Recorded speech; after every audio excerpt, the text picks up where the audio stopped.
जून 2020। मेरठ का रहने वाला मोहम्मद शाकिब काम के सिलसिले में अक्सर लुधियाना जाता रहता था।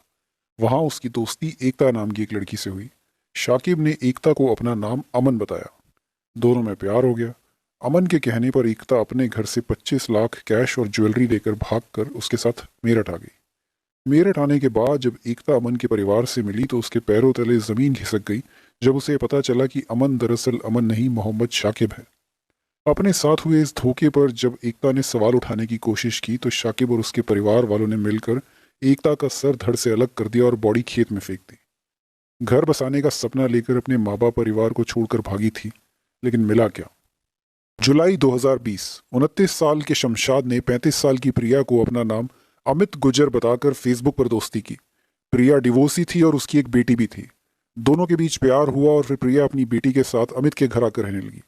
प्रिया को एक दिन असलियत का पता चला कि जिसके साथ वो इतने वक्त से रह रही है वो अमित गुजर नहीं बल्कि शमशाद है। उसने बहस की तो शमशाद ने उसे और उसकी बेटी को मारकर अपने घर के पीछे की जमीन में ही गाड़ दिया। बेचारी शमशाद को अमित गुजर समझकर उसके लिए करवा चौथ का व्रत तक लगती थी, लेकिन मिला क्या। जून 2021।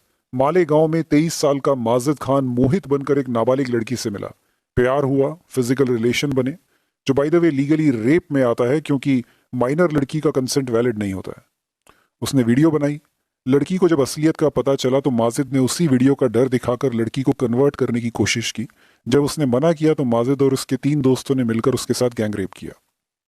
ये जो 3 केसेस मैंने हाईलाइट किए हैं इनमें कुछ बातें कॉमन हैं। पहला तो ये कि आदमियों ने अपना नाम, पहचान और रिलीजन गलत बताकर लड़कियों को अपने जाल में फंसाया।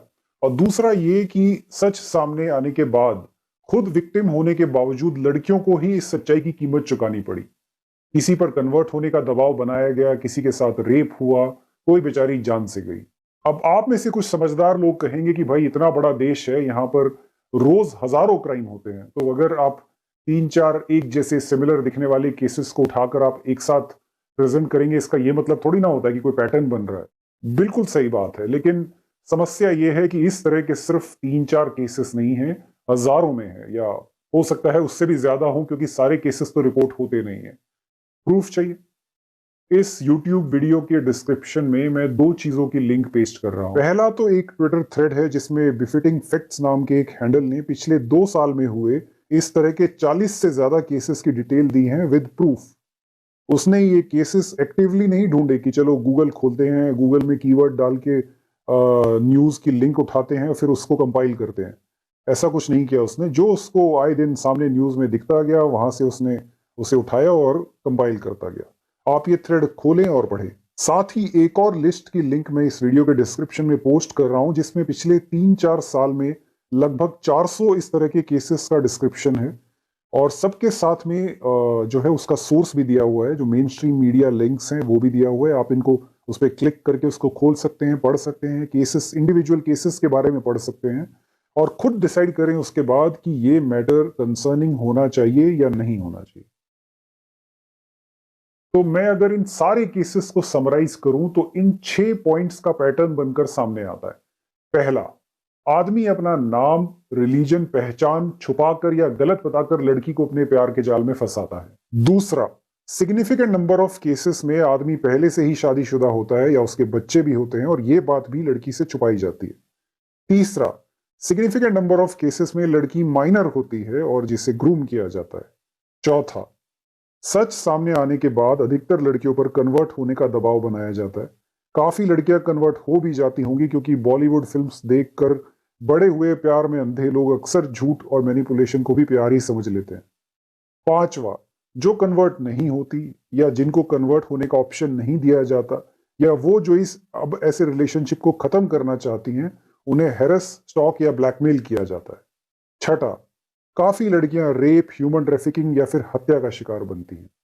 और ये पैटर्न बाय चांस बन रहा है या ये सब कुछ एक ऑर्गेनाइज तरीके से हो रहा है, ये मैं आपकी अंडरस्टैंडिंग पर छोड़ता हूं और फोकस करते हैं इस वीडियो के लास्ट सेगमेंट पे। वो ये कि इतने सारे केसेस होने के बावजूद क्यों इस टॉपिक पर पब्लिक अवेयरनेस नहीं है, क्यों कम्युनिटी डिस्कशन नहीं होता, क्यों सरकारें कुछ नहीं करती। मीडिया के पास बहुत पावर होती है, किसी भी इशू पर रातों रात नेशनल कॉन्शियंस जगा सकती है। एग्जाम्पल, इंडिया में हर रोज करीब 80 से 100 रेप केसेस रिपोर्ट होते हैं। ये एक बड़ा फिगर है, लेकिन हमारा ध्यान कभी इस तरफ जाता नहीं है। हम हर रोज ये नहीं सोचते हैं कि रेप कितनी बड़ी समस्या है इस देश में एज अ सोसाइटी। लेकिन जैसे ही मीडिया किसी पर्टिकुलर रेप केस को पकड़कर 24/7 कवर करना शुरू कर देती है, सडनली सारी जनता जाग जाती है। रोज होने वाले 80 से 100 रेप केसेस हमारे सोशल कॉन्शियंस को उतना ट्रबल नहीं करते जितना वो एक पर्टिकुलर केस कर देता है जिसे मीडिया हाईलाइट करती है। ये मीडिया की पावर है। लेकिन दुख की बात है कि ये जो आज का हमारा डिस्कशन टॉपिक है, impersonation, manipulation, fraud with an intent to convert rape और किल, ये कभी मीडिया की प्रायोरिटी रहा ही नहीं, एक बार भी नहीं।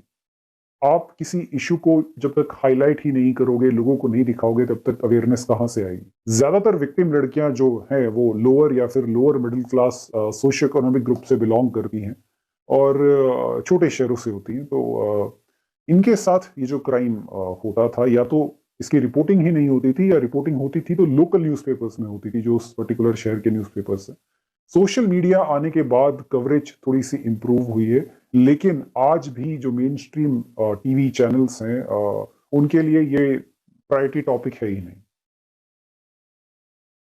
एमिनेंट सिविल सोसाइटी से मेरा मतलब है thinkers, writers, academicians, actors, activist, इस तरह के लोग जो देश के कल्चरल नैरेटिव को चलाते हैं।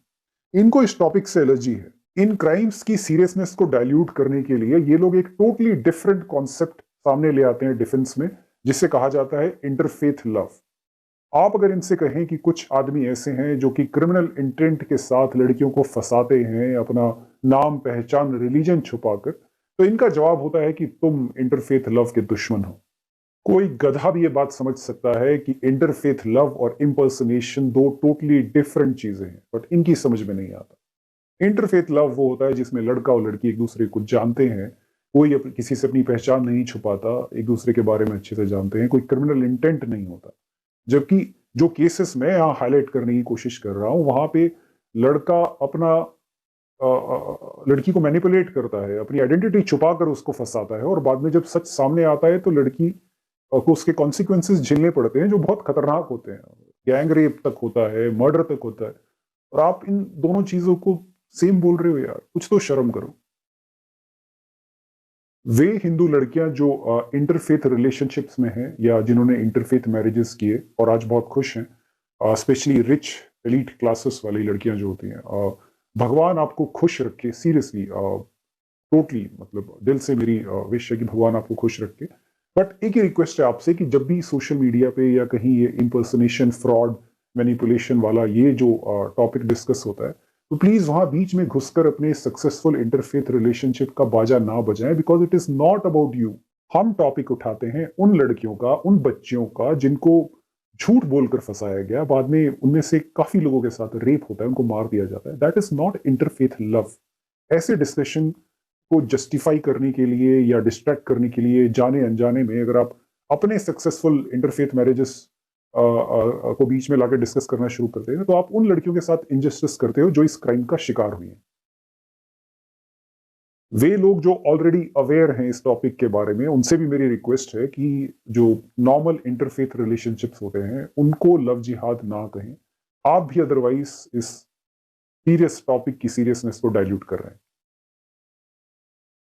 इंटरफेथ रिलेशनशिप्स जिसमें लड़का और लड़की एक दूसरे के बारे में सच पहले से जानते हैं, जिसमें कोई क्रिमिनल इंटेंट नहीं होता है, उससे किसी को कोई प्रॉब्लम नहीं है।